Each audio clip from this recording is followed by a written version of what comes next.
Welcome back to What Would You Ask podcast. My next guest, I'm a big fan too of Heather's, by the way. There's some people when you watch a show, you just gravitate to. You're like, I like her because she's really nice and she's sweet and she's kind, but she's also got this other side to her that's really competitive. And if if you just keep her pushing her, guess what? All of a sudden the nice smile goes away and things hit the fan. Mm-hmm. So watch out for that. She appeared in the Fox hit show Hell's Kitchen, as I mentioned, season 16, and ended up runner-up to me, who was champion. No, I can't even hardball an egg. She also came back because she said, you know what? Let me just try this again. I'm going to go try it again a couple years later, and it probably wasn't even years, seasons later. And she placed 5th. You know what I say about Hell's Kitchen, folks, the listeners and viewers. If you place 5th, 4th, 3rd, or runner-up or champion, it's a win. It's a win. But you go through and, oh man. And I didn't realize how long they are there until all the chefs came in and started doing the series Hell's Kitchen. You think, oh, they're there a couple of weeks, they film it and get out. They're there forever. You know, it's like unbelievable. And they're in the dorm room and sitting on top of each other, and not physically, but you know what I mean? It's kind of weird. Anyway, I am excited to welcome Heather Williams to What Would You Ask podcast. Hi, Heather. Hi, how are you? Thanks for having me. Fantastic. You're welcome. I want to focus on 16 because for 2 reasons. One is 18 would allow me the opportunity to bring you back, and I like hearing from you. And so I want to bring you back, and we could talk about 18 separately. And that was kind of rookies versus, veterans. So I like that kind of dynamic too. And so we could talk about that then. But I want to start off with just a quote that you said from season 18, and I'll read it to you and just get your thoughts on it. You said, I never thought that I'd be leaving without the executive chef position. I came out guns blazing and I was ready to prove a point. Coming back to Hell's Kitchen the second time is mentally challenging. At the end of the day, I needed to show my son I need to be the one to drive self-esteem and confidence. Without a doubt, I was missing my son. It broke me. I thought I was indestructible, but at the end of the day, I just want my kid. I mean, that is straight from the heart. Yeah. I'm a father of 2 boys and 2 girls. I know exactly what you're saying, who used to travel on trips, but brought all the feelings back. Oh my God. I'm like holding back tears. That's really raw. And, oh my God, to be honest, I didn't even watch my exiting. I didn't watch that whole episode because I knew like the way that everybody worked against me to get me out. Like, I mean, everybody saw that going into the Black Jacket Lounge. Like I was completely the odd man out. Yeah. So you already feel isolated when you're there. You're away from family. You can't talk to anybody. All you have is each other. So when you're isolated in the house, that's an even lonelier feeling. Yeah. So here I think I have like this tough exterior, this hard shell, and I can go through anything and nobody's going to break me. I've been broken before and I rebuilt myself. And, I went through a lot of hate coming off of 16. And I think I had that in my head along with it. So I was missing my son more than anything because when I left for filming for 18, the last thing my son said to me was, "Mommy, I don't want you to leave me." Oh. And he was sleeping when I left because it was like 3:30 in the morning. I'm going to Philadelphia Airport. I had to be there for 5:30. And that played in my mind the entire time I was there. And I couldn't call him and just be like, "Hey, how you doing? Mommy loves you," and just give him that reassurance. Yeah. So, to have that constantly in the back of my mind, because I mean, even Gordon said it to me a couple times. He was like, "This isn't you. You're off." And I had so many other things going on besides my son. I had personal issues with an ex-boyfriend, and he was battling addiction, and he had just gone to rehab before I left. So I was worried about that. I was worried about my kid. I was just worried about trying to compete and win this time. And I wanted it so bad, more than I did the first time.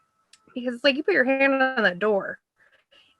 Yeah. And that the taste of victory, it's there. And then when it gets ripped from you, you want it more than anything.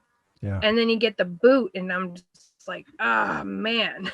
I mean, you could tell that quote is straight from the heart. And, I appreciate you sharing that stuff with me. It reminds me, you know, Kevin Cottle was on the show last month, and he shared something very similar. He said, he was the runner up in season 6, and then he came back like yourself to be a teammate with you in season 18. And he said from the time he arrived, he just felt like I shouldn't be here. And it was same things were kind of pulling on him. He had been a little bit more established than he was when he first went, right, in season 6, which was, a long time before. He had restaurants and he had a ski resort and he had family. And he said it just didn't feel right. And in his quote, and I'm paraphrasing all this, but it was like, you have to be 100% focused when you're in the kitchen, and he means Hell's Kitchen, when you're part of that. And if you're not, it's going to show. And his frustration came out as anger, short-tempered, but it was all on him. He said he just couldn't get his mind right. He couldn't get his head right that I'm here to win, just get through this many weeks and then you'll be able to, but he couldn't get it right because it was pulling that pull of that thought, like your son and the things going on in your life we're doing for you. So I do appreciate you sharing that with us. So let's talk about some fun stuff, which was the beginning. And I do want to touch on season 16 about the hatred at the end. That's kind of somebody that's runner up and how you. Oh, it's bad. I want to hear about that because that's a little disconcerting. Every time a new season starts, I get another wave of the hate mail and people seeking me out and telling me that, I'm fat, I'm horrible, I'm a home wrecker, I sleep with married men, I'm a bad mom. Oh, all kinds of stuff. Oh, I've been through it. It got to the point where I shut down all social media for probably about a month because I went into such a depression and I couldn't get myself out. And I'm like, this is why people take their lives. Like, this is awful. And I'm like, cyberbullying, it doesn't go away. It stays there. It's unbelievable, Heather. In the series that we're doing, we do Shark Tank and we've done Survivor and Amazing Race and The Prophet and a number of them. And they all have very loyal followings, just like Hell's Kitchen does. Mm-hmm. And the same thing happens on every single one of those shows and I can give you, I won't do it now, examples of people that just went into Shark Tank, were on TV for 7 minutes, just once. And their wives, this one example, I won't tell you who the guy is. I'll tell you off the air, but his wife got called the next day after the airing and somebody's screaming and yelling at her. Who do you think you are talking back to Mark Cuban? I mean, what? Oh my God. Your husband's out of his mind. It's like, what are you? I mean, I can't even imagine what you people go through. But first of all, I'm a big fan of yours, so I don't care what I. Well, thank you. And the other thing is, what did you do? I don't want to get into this because there are crazy people out in the world and they're just hated. Let the haters hate, but do it somewhere else. I just exactly that's ridiculous. Let's have some fun. Let's talk about your journey. So you are in season 16. You're reading a paper, you're watching the TV, you saw an ad somewhere on instant media, social media. Where did the first idea of Hell's Kitchen, did it happen back in season 1 or 2? How did you find out about it? I had watched it a couple times with my parents, in the early years, maybe like season 2 to 4. And then I kind of fell off the bandwagon. I'm like, I was still in school, still trying to figure out what I wanted to do in life.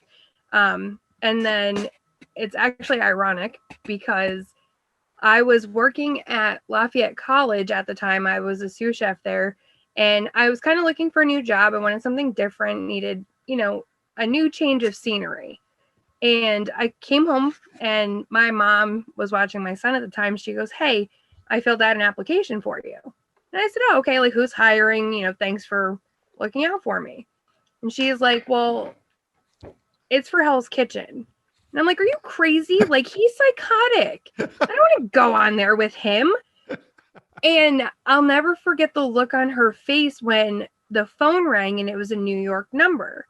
So I answered and they're like, "Hi, is this Heather Williams?" And I'm like, "Yeah, who are you?" And I forget the woman's name at the time, but she was like, "Oh, I'm with Twins Talent Agency. We got your casting application. we want you to come to New York and do an on-camera interview. But first we need to do an hour-long phone interview. Do you have time? And I'm like, okay. And then I look at my mom and I'm like, this is real. You really did do this. Like, you're nuts. So I do the interview with them. This was back in August of 2014. And I remember I went to New York within like 5 days of that phone call. Did the audition. It got sent out. I heard, what was it? I think it was about it was about 2.5 weeks later. I was actually in the ER with my son. It's crazy how I remember detail. But he was sick at the time, and I got a strange California number come up. And I look at my mom and I was like, I have to go take this. Can you watch Logan for a minute? And I answer the phone and they're like, this is production with Underground. I forget what their whole name is, but Hell's Kitchen production. Yep. We want you to come out and do your second round of interviews with all of our, production team, our producers, all that. And I'm like, oh my God, I actually made it to the next part of this. Okay, this is crazy. So here I am jumping for joy with my mom. I'm like, this is awesome. Like, thank you. I can't thank you enough. You're the greatest. And I think it was like a week later, I'm out in LA. First time ever going to California. So I was excited to first be on the West Coast because I never thought in my life I'd get there. Yeah. Did all my interviews that I was supposed to. And I'll never forget sitting in front of all of their producers and all the bigwigs for the TV. And they're all sitting prim, proper, pristine. And I'm just sitting there scared as hell. Don't know what to do. Because in the video, I had two crazy New York twin women like getting me all excited and, ramped up, and I'm cursing and, my whole personality is coming out. And I'm just sitting in front of all these people who are staring at me, and they're like, so this isn't the person we saw in the first video. And I'm like, excuse my language, but I can't just tell you to go F yourself. You haven't made me mad. Like, you have to poke the bear. Right. Like, I just don't snap off. And I'll never forget, they were fishing to see what would set me off. And they had brought up my son's dad. And I'm like, oh, bingo, here we go. And I just unleashed hell. And they're like, oh, there's that person we saw. And I remember, I'm like, man, I completely blew my interview. Because when we left, I had actually flown home with Johnny and Andrew that were in season 16 with me. Yep. And Danny from 15. Right. So we were all flying home together, and they're like, yeah, we did our PI interview. We got physicals. We did this, did that. And I didn't do any of it. And I'm like, that whole flight home, like, I blew my only chance at this show. What am I doing? And I remember this is how everything started with Andrew. Now, this is September now of 14, before we're even casted. Him and I started talking, at the time, thought he was single. Yeah. The whole time being on the show, thought he was single. Yeah. Until I found out. We'll get into that. But I remember getting a phone call. What was that, September? It was October. And it was production again. And they were like, hey, we need you to come back out. We need you to do your PI interview. Your, like, everything that everybody already did. They now called me to go back and do it. And I'm like, oh my God, I made it. I'm like, this is crazy. And I remember it was a week before Thanksgiving, I got the phone call. And they were like, hey, you made it. You're casted for season 16. You have 5 days to get all your affairs in order. And we need you out here. Wow. And I'm like, 5 days. I need to have somebody watch my child for 5 weeks, pay my bills, tell my job I'm gone for 5 weeks. And I had just started a new job. I'm like, what am I going to do? Oh, it was awful. So, but good. So you get out there. when we see you guys initially, is that the first time you're out there, or are you out for a few days prior doing some prep work and photo shoots and? Yeah, so when we get flown out, it's about 2 days before the first film day. Okay. We do our headshots. We go through all of our like our interviews, like introducing us and what we expect. And it's kind of like as you're going through the first show and you see like our faces popping up and it's like, oh my God, we don't know what to expect, this and that. Like that's everything we had filmed the day before. Got it. And then you go into day one filming, and then that's when we learned about going into like the confessionals and, you know, oh my God, those were the worst. Are you getting fitted for your jackets and all that stuff? Yep, everything. Well, we actually, did we get fitted? Yeah, no, you're right. We did get fitted there. It was crazy how they had everything ready within 3 days. Because day one, you're fitted. They have a team come in, they measure you. Then I felt bad for the people that had to come in and tape all of our labels on all of our stuff. Right. Oh my God. I didn't realize how much crap I brought until those poor women had to tape everything. I'm like, I am so sorry. It was awful. So you start off, well, let's talk about this first. Your first impressions, and we'll talk a little deeper about Gordon. But the first day you see him, what was the first thing you thought about him? Like when you first, was it, wow, he's good looking, or he's tall, or he's, you know, he picks up the room, or energy, or tell us about it. I remember my legs were shaking horribly. I was like starting to convulse because I was so nervous, and he popped out of that tank and I'm just like, oh my God, he is real. He is actually there in person, in the flesh.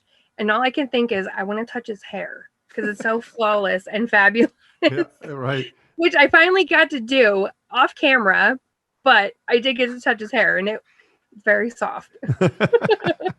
So take us to the signature dish, which I think, by the way, it's kind of, you know, early seasons, it was like the thing to do. But now as, you know, the show's matured and we're not having like, I don't know how to say it. I guess there's still kind of the once in a while there's a mom that likes to cook, but back then it was like people cooking in their backyard. And again, I'm not taking away, but they had a few more they had real chefs, but they also had cooks. I don't know how to describe it. Exactly. Like you have people making stuff that, you know, like a spaghetti dinner that they'd make at home. That's right. My grandmother's best recipe, right. but it kind of ends there. Right. And there's no kind of strategy. When you get to your season and probably, you know, 8 or 9 or 10, and again, I'm not taking anything away from Christina and some of the other ones that won in the early days that we've had on the show, because there were certainly chefs there, and to win the whole thing, I don't care who, if you had dogs doing it, it's a challenge just being in there recording by yourself. Exactly. But tell us about the signature dish. So we know from other chefs that you give them kind of like 3 different recipes that you do well, but you don't know which one they select for you. Is that true? Or so basically I swear to God, like you almost sign your life away when you're filling out paperwork and signing contracts and doing this and doing that. And they're like, we need menus, we need signature dishes, they wanted everything for the whole season. Like if you made it that far, then as you go along, you're refilling out all this paperwork. Oh, geez. And I remember there were 2 easy dishes and then the one that I had picked, and I'm like, I was like, I wonder which one I'm going to get. And I wanted the other 2 because they were easier to make for me because I had made them before. And I mean, like, I cook steak all the time and, you know, different proteins. So I wasn't worried about that. But the Hasselback potato is a bitch. Excuse my language. But it is fine. Because if it doesn't cook in the middle and it's raw, you know, it's kind of hard to tell because it's fanning, but it could fan and it's still raw. And that's what happened to me during my signature dish. I cut the potato, get it in the oven, and I'm like, all right, I'm going to let it ride for 40 minutes. I have 45, should be done in time. I remember I had everything ready. Somebody took my balsamic reduction and they were about to throw it away. And I'm like, give me the pan back. That's my reduction. Don't touch it. And I pull the potato out and I poke the middle and it's still raw. And I'm like, oh, mother of food gods, like, what am I going to do? So I throw it in the deep fryer and I literally let it ride with a minute left in plating. I have everything else on the plate but the potato. And he calls and he starts counting down from 30. Yeah. I throw it up out of the fryer, drain it off, put garlic and herb butter all over it, put it on my plate, and I put the dome on, and I'm like, please, for the love of any food god, let that finish steaming under that dome. And it worked in my favor. And I had so much go against me. It looked great. You had the seared ribeye, right? It was a ribeye you were cooking. I did the dry aged ribeye, and then I remember Chef Andy came around and she was like, "Oh my God, you're cooking Brussels sprouts?" And I'm like, "Yeah, why?" She goes, "Gordon absolutely hates Brussels sprouts." Oh. And I, honest to God, like I thought I crapped my pants then, because I'm like, oh, great, somebody almost ruined my balsamic reduction, my potatoes raw. He hates Brussels sprouts. I'm gonna get a 1 out of 5. Like, this is awful.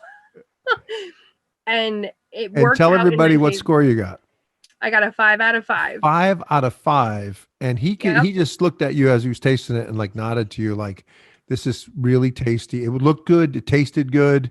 I mean, 5 out of 5. And you guys only won by 2 or 3 points anyway, right? I think you won by 28, 26 or 28 something. It was I think it was 28, 27, because I always do where like it's a 1 point difference. And I'm like, man, why did I do that? And that was a pretty cool reward to get in that Hummer limousine. And you went out to Tamaki, was it? I think. And then you would with Ramsey. And then didn't you meet Christina from season 4 there too? We did. And I think was it Scott? Yeah, they were both there. Christina and Scott. Okay. They were both there. That's and that was breathtaking, because that's the first I'd ever been on a rooftop restaurant. That's cool. Yeah. And, you got Gordon sitting right, 5 feet away from me. I'm like, okay, this is real. This is really happening. Like, I'm here. That's a way to kick it off, though. You got to feel good about you needed something like that. I mean, if you don't want to go in and get a 1 or 2 out of 5 and you're like, oh, right. Because now you're because I remember he's got talent. You kind of can disarming a little bit. You're like, all right, let me settle in. In Gordon's eyes, you're looking good. So it must have felt pretty good to have that happen, right? It did. It was a good start for me, but then it also kind of set the precedent a little bit higher for myself going in. Yeah. So I'm like, oh no, like I'm happy I got a 5 out of 5, but now it's like, did I set the bar too high for myself? And I second guess every single thing I do. And I remember when I went out there, I promised my son, he was 3 at the time, I was going to go with my gut instinct. Whatever I decided to do first, I was going to do it. And it worked out for me. And, going into 18, when we go in to talk about that, I started getting back in my head and second guessing. And, you watch me fall apart. And, I started to not get in my head as much. And I'm actually doing a lot better in my job, in my personal life, by not beating myself up as much as I used to. Got it. We are speaking with Heather Williams from season 16 of Hell's Kitchen. If you want to get your questions answered by your favorite chef from Hell's Kitchen, head to our website at whatwouldyouthaleryoutask.com and just fill out all the stuff there. We're also on social media everywhere, Facebook and Twitter and Instagram. And I don't know, my kids asked me about TikTok. I said, I don't know what TikTok is. Leave me alone. Yeah, I don't do that. My son does. Yeah, exactly. So tell us that you get to there. You guys actually had a service, I think, that night, right? I don't know if that's chronologically, if that's correct. The same day, it might be the next day, but that's what we see. Tell us about your first impressions, because I want to ask you about what your favorite challenge was. I want to ask you about your favorite reward, but I want you to tell me a little bit about your impressions. Give the listeners and viewers, Heather, a little bit of sense. You watched the show. Anything different when you walked in or were you in the kitchen? Is it much larger than kitchen you expected, or was it smaller? Or tell us about it. So walking into the first dinner service, you're kind of taken back. I mean, the restaurant is big, but when you think about it, it's, I think, about 42 covers per side. Right. And if you're in the industry, that's really not a large number. Right. But you're also not cooking 42 covers within like 2 hours with all that pressure, all the cameras, the hoods are shut off. I didn't realize how hot French tops really were, because that's the first I'd ever worked with them. And during friggin' filming when you're in the kitchen, they shut the hoods off. So you can hear everybody, everything that somebody says on mic, they catch it. There's no hiding. You literally cannot hide anything in that kitchen. Yeah. There's eyes and ears everywhere. In those mirrors, there are cameras. There are two-sided mirrors. It's kind of funny because when we're prepping, we can kind of see. So we would always like mess with the guys behind the mirrors when we make faces. I wish they had like a blooper reel. I really do. When do you first get a sense of the competition? And I don't mean men versus women. I mean the whole group. Obviously, you're a competitive person, right? Yes. It's obvious. You're there for a reason. You have a great smile and you're happy and you're intelligent and you get along with people. But like you said before, don't poke the bear because then it gets ugly. It can get ugly and you can jump ugly. It might be your Eastern PA, kind of thing. But that's a different topic. We'll talk about that another time. Tell us about the first. Are you sizing people up and you say, look, I know who these people are. I know Ryan's going to be tough. I know, et cetera. Tell us about how you're looking at your competitors. Yeah. From day one, you kind of start to watch people, and I'll kind of sit back and kind of observe everybody and see how they work. I remember in the beginning, I knew Gia was going to be, a layup. She just was big in the mouth and she liked to run her mouth to be heard. And I thought she really would have went a lot sooner. That's one person I don't talk to. Jessica, I knew she was a flake and a half just by the way she talked, the way she acted, very childish. Trying to think like who else like really stood out in the beginning. Wendy, I befriended because her and I kind of had like similar personalities in the beginning until I got to know her, and I'm like, she's a little crazy, but I like her. But I was never really threatened by her. Mm-hmm. Kim Roth, I didn't know how to take her in the beginning. I was kind of like, Jesus Christ, like she got a big mouth. She asked like 1,000,002 questions. And, looking back, I should have been a little bit more humble that Kim wanted to learn from everybody because she never worked in an industrial kitchen.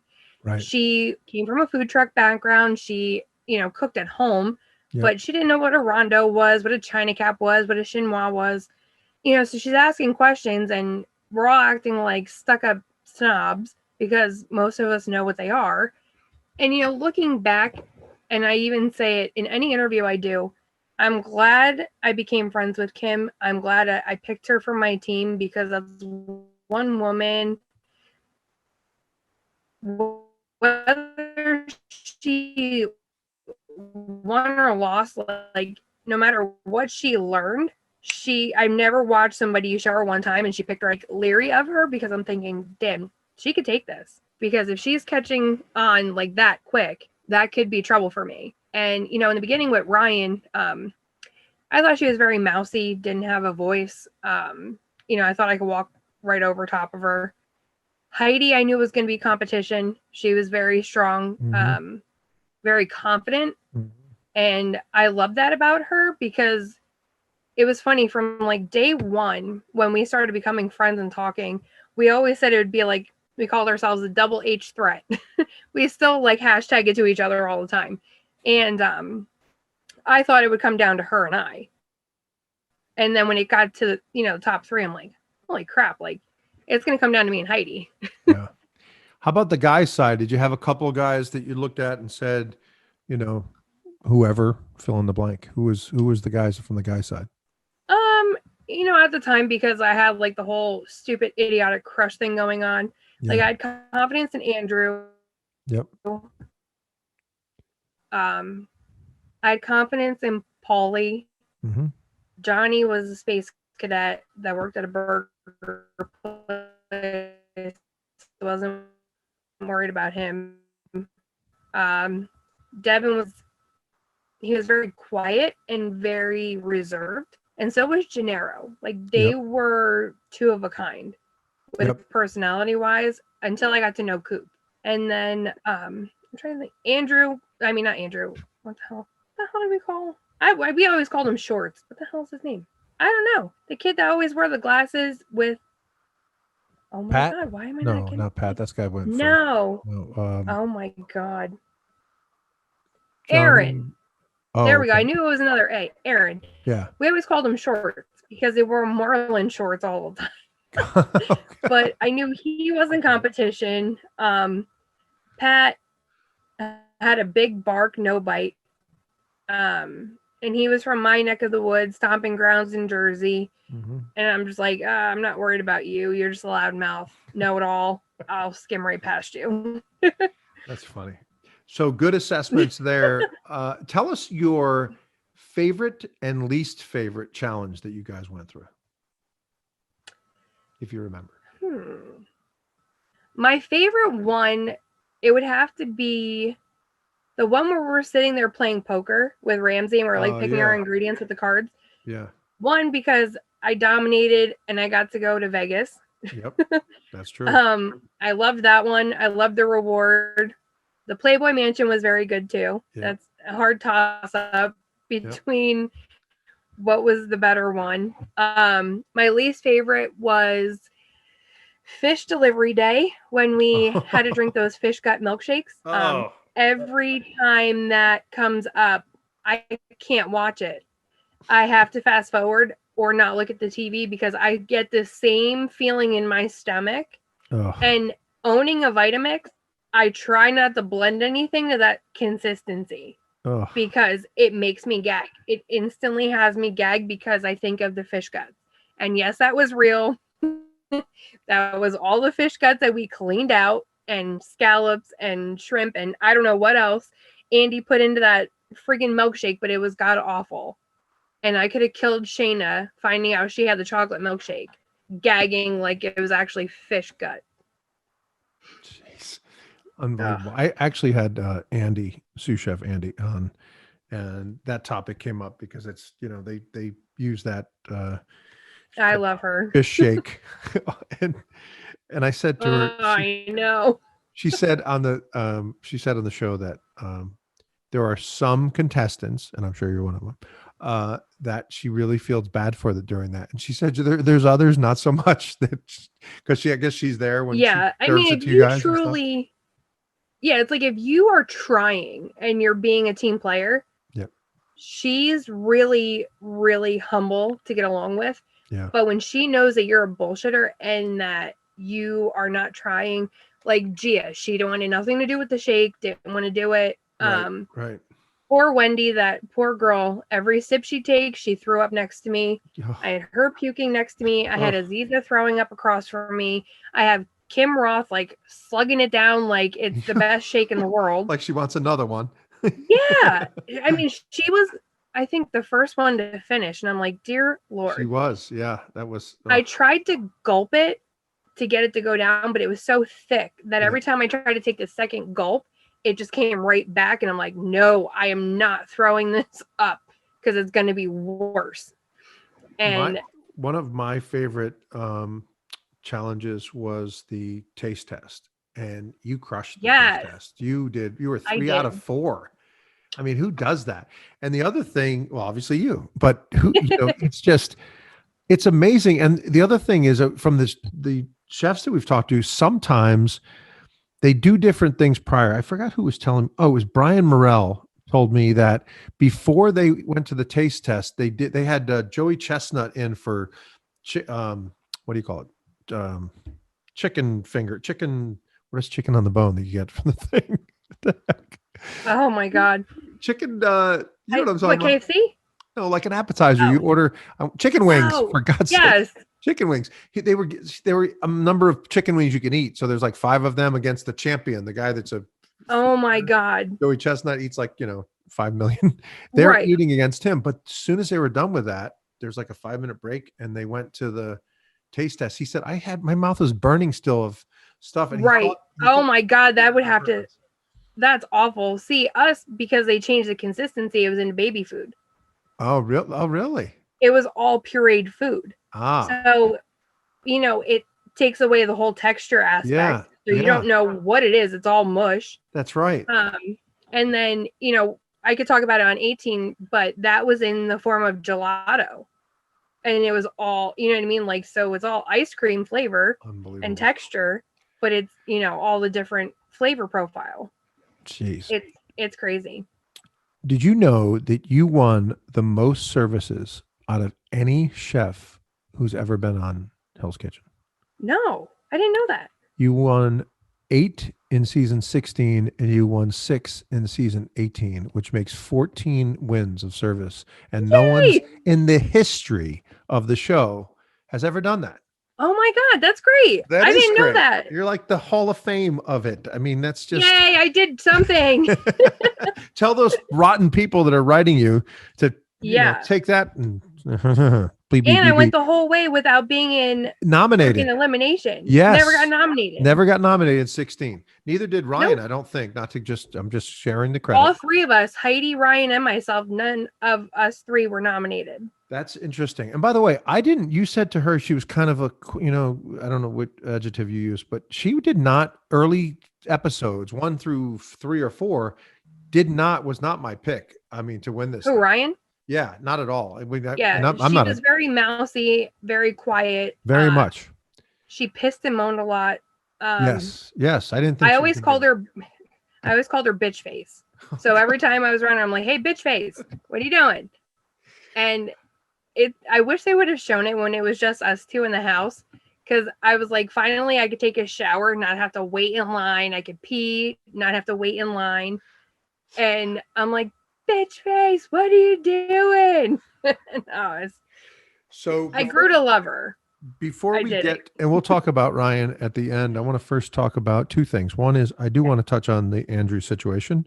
I'm ready. And I also want to talk about your thoughts on Mr. Ramsay, just a few questions around the chef and get your stuff. Because we've had a lot of people talk about him and say things very complimentary. And I'm just, no one's come in here. And I've said we're 30 something now and said, oh, he is awful. He's just a tyrant. They don't even talk about what happens in there. They don't, for the most part, even Andy, who worked for him for many, many, many, many years, loves him like is a disciple of him. She has so many good things to say. It's just, I just want to hear your opinion about it, but let's touch on Andrew and kind of set the record straight. I want to give you my perspective. Okay. I don't know anything about Andrew personally. We as the viewer don't know anything about Andrew personally. We hear you say something to him, whisper. There's obviously some chemistry. It's not like you did it on a whim and the guy was like, I don't even know what you did. That's ridiculous because we came into the house almost as a couple. You know what I mean? So what pisses me off, we were talking before we got casted together. We exchanged numbers on the flight home back in September of that year. Right. So we were talking. I had, exchanged numerous FaceTimes with him. We talked about hanging out. Never happened because, obviously the time went so fast and then we got casted. Right. So I was like, oh my God, we're casted together. This is perfect. We get to spend time together. Blah, blah, blah. This will be great. So we kind of went in the house goo goo gaga for each other. Right. And, the way that they edit him and I made me sick. Because I had a bad taste in my mouth after the show with him, and I'll get into that, but the way that they overdid it really upset me because I'm not that kind of person. I don't throw myself at men. I don't throw myself all over them. I'm not where I become obsessive over somebody.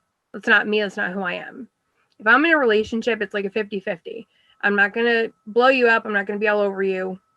But the way that they cut everything together, they picked every moment perfectly where him and I had contact, or he was laying on me on the couch, or we were snuggled up on the other couch. And it really upset me the way that they made it.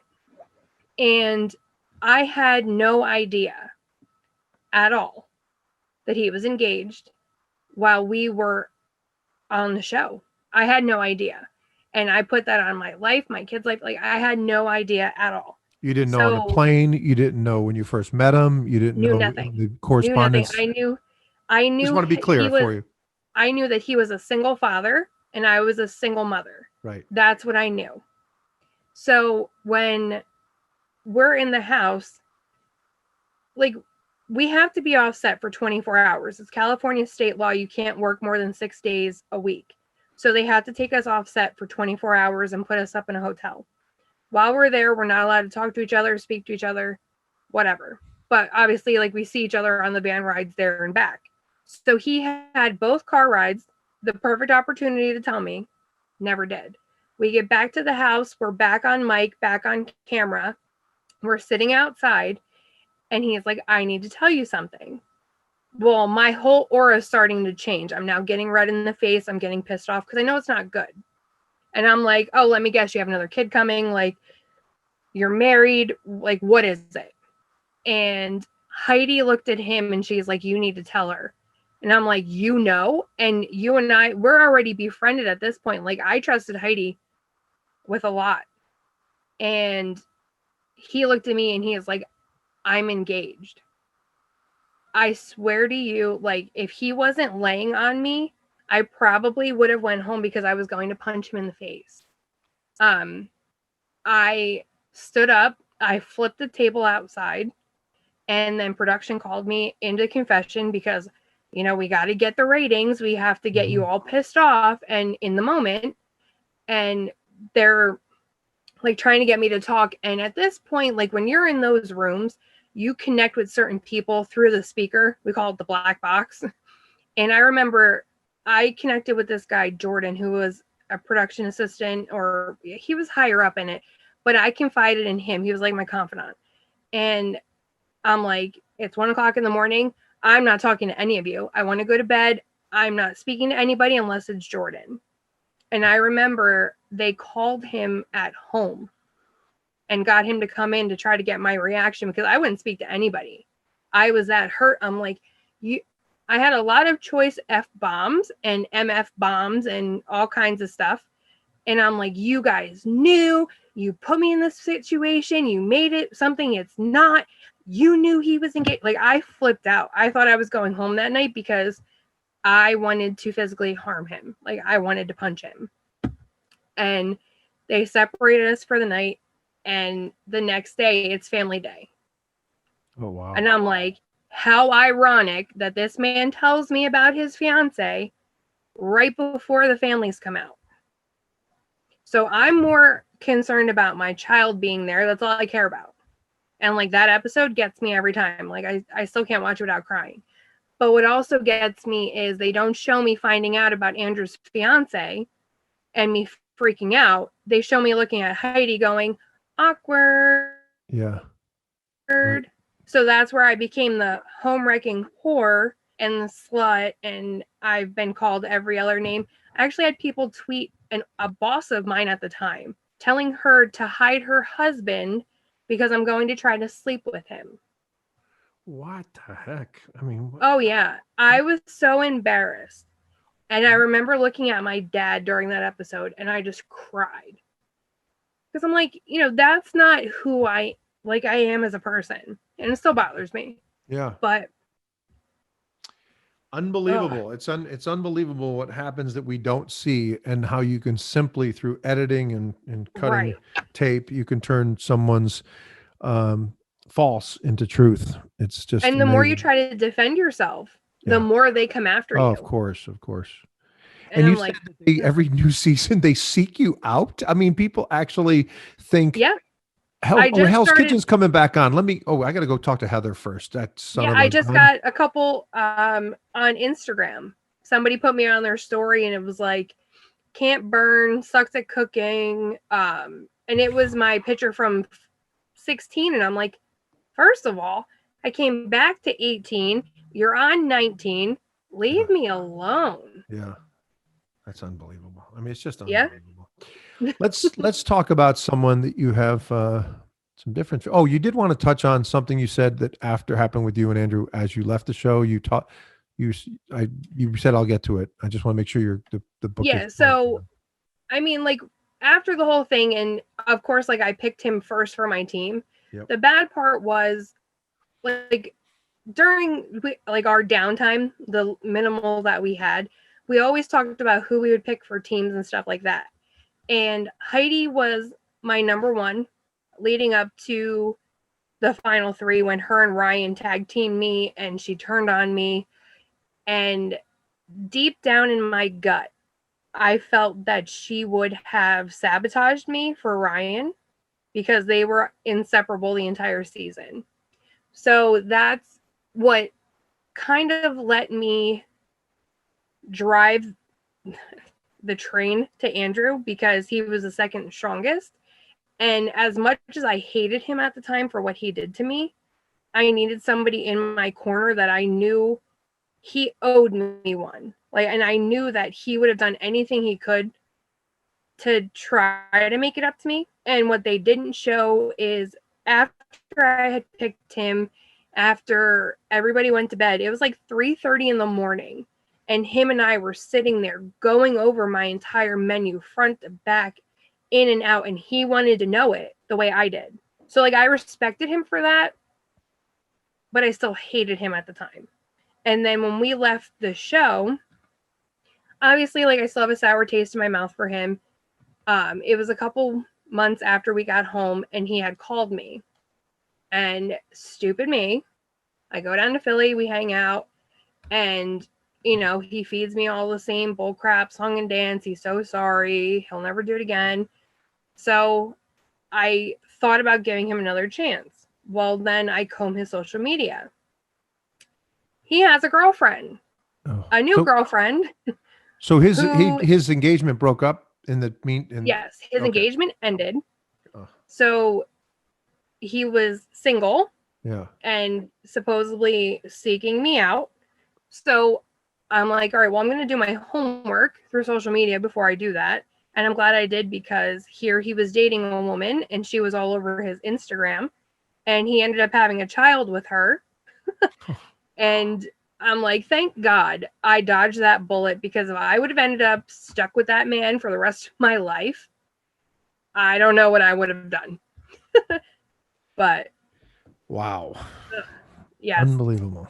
Well, let's move on to Mr. Ramsey and tell us your impressions about him as a chef. Was he, I refer to Brian Merrill's interview because we just did it. And he said to me, and I don't know how to say it, Heather, mise en place. Yeah. He said every movement is so choreographed. He doesn't. Yes. Is that what mise en place means? So mise en place is everything in its place. Okay. So like that's what we call all of our prep work and stuff like that. When you set up your pass, and everything has its place. So he cooked a dinner, and you probably know what he does. It's the one where he cooks a meal and you have to redo it, and you have to find out what's the sweetness he used in it. You could taste it, you can see it. Yes. But he doesn't tell you the ingredient. I love that one too, because it really shows how skillful you guys are. My wife will say, "Oh, is that sour?" And I don't know what sour is. I don't even know what it tastes like. I know what sweet is, but I don't know what sour is. And if it tastes like sour candy, I only taste that when I have one of those sour candies. Anyway, you guys go, what is that? And when they go, what's the sweetness? I go, it's sugar. Of course. It's the only thing you could sweeten it with. Right. It's not honey, or it's not some kind of extra. You guys are unbelievable. But anyway. I remember explaining it to Andrew. We were a pair for that. And I was like, it tastes like Fruit Loops. He's like, oh, it's coriander. And I'm like, oh, you're right. Yeah. Like coriander does taste like Fruit Loops. Wow. That's so amazing. Yeah. It's crazy. So he was saying that he had the best that. And he also said that his standards were off the roof. He just said it was just unbelievable. I want your impressions of him as a chef and as a leader of the pass. So the way I tell everybody, because I always get the question, is he an asshole like we see on TV? And my answer is yes. In the kitchen, he is. When you commit your life to this trade, you give up so much time away from your family, and your work is your life, and your kitchen crew and your brigade, that's your family. Right. And it's so sad to say, because, you know, I was already in this industry when I became a mom, and I didn't realize how hard it was to balance the two. It's awful. It really is. And for Ramsey to be as successful as he is, and this wasn't even like the job he wanted to do. He wanted to be, you know, a famous football player, like soccer player over there. And to put so much blood, sweat, and tears in a career and be so successful, it's like he has that right to be that asshole.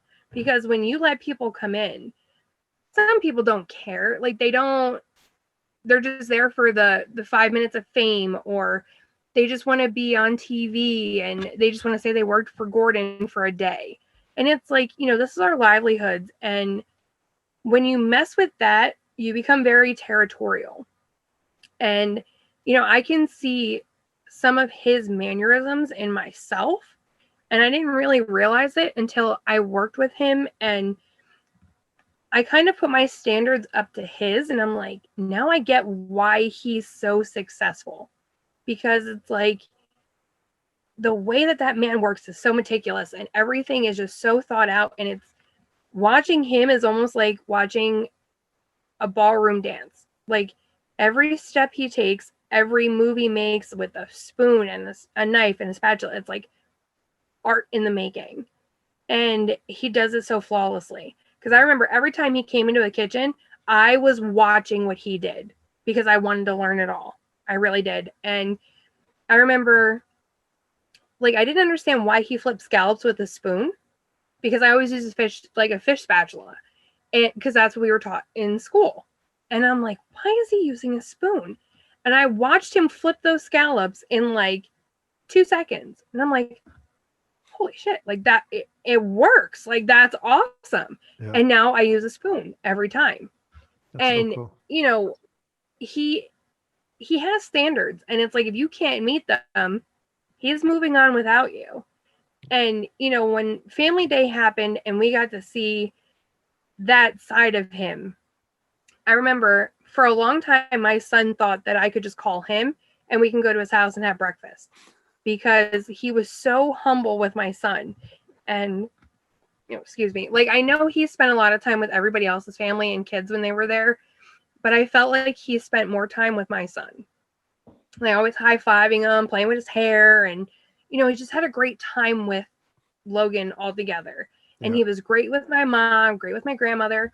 My grandma was so cute. She was like, Gordon kissed me on the cheek, both of them, and he smells phenomenal. And I'm like, Grandma, I love you. My little my little Pollock, I'm like, I just adore you. That's the best. Yeah. Tell us about Chef Ramsay outside of the kitchen, when you're out having dinner with him. Tell us a little bit about it, his personality. When you get Chef out of the kitchen, it's awesome because you get to hear life stories from him, and you get to see somebody with his guard down. He's not as tense. He's not as serious. And it's nice to get that side of him, because the further in the competition you go, the more time you get with him. And I remember, when was it? When we were getting ready to do our final challenge, when we're all dressed up thinking we're going to a freaking play. I could have killed him that day. Yeah. When we were doing that, we're in a limo with him and we're talking, and I really never understood my style of cooking. So everyone's like, oh, what's your style? What do you like to cook? And I'm like, I don't know. I like to cook food. I don't care what it is. I like to cook food. And he's like, yeah, you have a real rustic style about you and this and that. And I'm just like, huh. Like, that man, just from like spending a couple weeks with him, knows your strength, your weakness, what you're great at, what you need to improve on, how you're going to thrive. And it's insane how he can pick and choose, like, where to put people, knowing what kind of dinner service it's going to be. And I remember, like, I started getting choked up in the limo, and he's like, oh my God, I don't want you to cry. I don't want you to like ruin your makeup. I said, I look up to you. I said, and it's almost like having my dad tell me that he's proud of me. I said, and I'm getting that from you. I said, I spend so much time away from my son, and at the time he was young, so it was very hard for me to do that. I mean, it is now, but he is more understanding. Yep. And I said, at least you're giving me the credentials for it, because I'm not wasting my time. Like, I'm actually good at what I do. So now yes, I feel guilty, but it's not a waste of time. So it's like I'm actually doing it for something I'm good at. And, you know, having him say that, I'll never forget those words. That's and cool. then, you know, during the finale, when Ryan won, you know, it was after like everybody's done celebrating. And I remember he had brought me down the hallway and we were talking. And what's funny is like I never told anybody this, not even production. Because they had asked me, they're like, what did he say to you? And I'm like, nothing. We just had a, you know, conversation. It was what it was. And I remember him saying, like, at any time, whenever I want a job or need a job to call him, to reach out. And I thought that was the coolest thing ever because he took his earpiece out, took his mic off, took my mic off, and like we just had a heart-to-heart conversation. And I knew like it was so genuine, like it wasn't coached, it wasn't anybody in his ear saying things. And you know, that hit me hard because I'm thinking I might not have won Hell's Kitchen, but I made a damn good impression on this man to offer me a job at any time I need one. That's spectacular. I mean, that is, Yeah. you know, I'm not, aside from the money, you can go on and spend the year doing whatever and Right. one of his restaurants, but the guy tells you off camera, off mic, that I want you, for someone of your talent, your sensibility, your knowledge, your, you know, all of that. He loved the fire Yeah. that burns in you, you know, that makeup of what a chef is. He's putting the rubber stamp on it. That's really, really cool to hear. Yeah. Good segue into us closing the interview with the finale. I want you to tell me about, let's start off with the end and work backwards. Okay. What happened?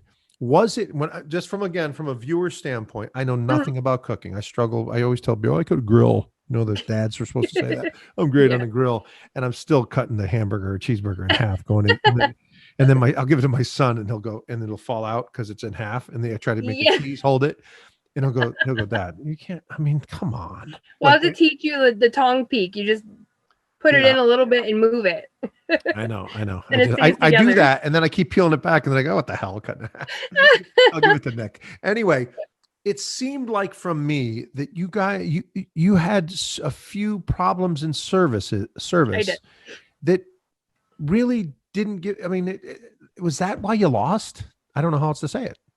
To be honest, like I still question why I lost, because at the end of the day, I'm gonna be real. I touched every plate that went across my path. Right. Every plate. Right. Ryan can't say the same. She had her sous chef, Erin, do it all. She just called checks, walked over to the pass, did a couple plating, and that was it. And then worried about other dumb stuff. I wanted every dish touched by me. I mean, even Chef Andy, she's like, listen, like, I'll do it. And I'm like, no, like, this is my kitchen. Like, I'm touching every plate that goes out. Like, this is me. This is my name, everything. And what upset me the most was Shayna was kind of sandbagging me because she was like hiding fish in the oven. And I remember Ramsey came over a couple times and he was like, hey, you got to check. She has fish hiding in the oven and she's trying to hold it and it's, you know, going to die. And I felt sabotaged a little bit by Shayna because I wasn't a fan of Shayna. I only took her on my team because Chef Andy begged me to. Really? Like that's the only reason. She is like, oh, you should pick Shayna. You should pick Shayna. She's great. Because Shayna's a good bullshitter. Like, I'm not even going to sugarcoat it.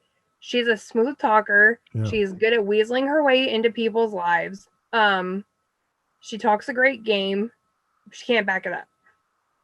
So I remember everyone's like, oh, Kim's screwing you. And I'm like, she's really not. Like, dry aged ribeye is hard to cook because even ribeye itself, if you don't get that fat rendered off, you're not going to have an evenly cooked steak. So I picked a hard cut of meat to put on my finale menu. So half of it was on me, and then half of it, like, I felt so bad because Kim tried her best. And yes, I should have moved her sooner. I should have put Devin over there because Devin was killing it for me. He absolutely killing it for me. He was, yeah. And, you know, there's times where I kick myself in the ass for not taking Paulie. I kick myself in the ass for not taking Coop. You know, but I can't live in the what if. I had a slight breakdown because what they don't show you is, leading up to that day, I had, I think, 7 hours of sleep in 72 hours. I was constantly on the go. I was trying to get a menu going. I was trying to get a team built and making sure they knew my menu in and out. Trying to figure out how I wanted to be plated and still doing filming and, doing our challenge and reward. And, it was so much in 72 hours that I was burnt out. I had a full-blown panic attack. I begged production for, my Xanax, my medication. They wouldn't give it to me because they were like, oh, you had one earlier this morning with your meds and this and that. And I'm like, but I'm having like such a severe panic attack. I can't breathe. Like, I feel like I'm going to like die. My heart is pounding that bad. And, that's when Ramsey, I guess, finally saw it in me. And that's when he took me to dry storage and he was like, what's up? And I remember telling him in the beginning, I was like, I'm having a severe panic attack. Like, I can't breathe. I can't catch my breath. I'm freaking out. And just talking to him kind of like shook me back into, gear. Yeah. And then I finished service, got through it. And I thought it was a good service, even though, Ryan won before me. I'm like, yeah, but I touched every plate. Like, I made sure everything was great. Everything was perfect. Like, there's no way she has it on me. And especially because the night before I had her on 3 out of 4 dishes. Like, I won that competition hands down with food and like the taste, the appearance, everything. So I'm like, how the hell is she going to win? Yeah. And, just a side note of what happened off camera. I remember, after everything was said and done with dinner service, my mom kind of saw it in my face and she sent my son up to the pass to come get me. And I remember somebody in the wait staff stopped him. And I walked out the door into the dining room and I said, you ever stop my son from coming to me again? I said, I'll lay you out where you stand. I said, that's my child. He is coming to his mother. You will never stop him ever again. And like, I just needed that hug from my son and just reassurance. And he's like, Mom, you did a great job. Right. And I remember like, I just broke down and I cried. Because like, I needed that because I had such a shit service, such a friggin' like awful time. And I'm just like, now it's all in his hands. Yeah. And I remember them saying that was the longest he took to pick a winner. It was, I think, almost 4 hours. Wow. Yeah. Jeez. You want to talk about nerve-wracking? Sitting in a house, already having an anxiety attack with Ryan, somebody you're not really keen on, and she's talking to me, and I'm like, can you just shut up? Like, I just want to sit here. I just want to sit here. I'm freaking out. Longest 4 hours of my life. I can imagine. Jeez. Well, listen, I really appreciate you taking us through this journey. As I mentioned, I'm going to have you back. I want to talk about 18 with you. I think that was an exciting season. I can't even imagine you going back through that again. Anyway, and even just showing up. Forget about finishing 5th. Just an accomplishment. I have to tell you, I don't know what these people that have this hate and do with not only you, but the other people. They sit there and hide behind their computers and wish they were what you are. And it's a shame that they don't just get out the front door and put one foot in front of the other and try to do something instead of sitting on their butt, eating, in a Bowker lounger, eating corn chips. Doing nothing but hate. It just drives me crazy because this thing has turned out a bunch of series and great people like yourselves. And also then I hear these stories about, you would be shocked if I told you the number of people that are getting the same kind of messages. And the flip side, there's people saying, continue the fight, continue doing what you're doing. You did a great job. Congratulations. But those aren't the ones unfortunately, you remember the ones that are critiquing you and hurtful. And that's a shame. Oh yeah. And I mean, we lost 2 people from my season. Yeah, you did. Yep. Paulie passed away and so did Gennaro. Yeah, that's right. And I mean, I was close with Paulie. So like that hit very hard because, Paulie and I, we were close. We talked all the time and just the way it went down, it really pissed me off because people are cruel. Yeah. And I feel that's the reason that pushed him over the edge. Jeez. Yep. That's a shame. Thank you, Heather. Thanks. And we'll do it again. So I'll just say, I'll see you soon. All right. Yeah, sounds good. Take care. We'll be back with more What Would You Ask podcast in a second.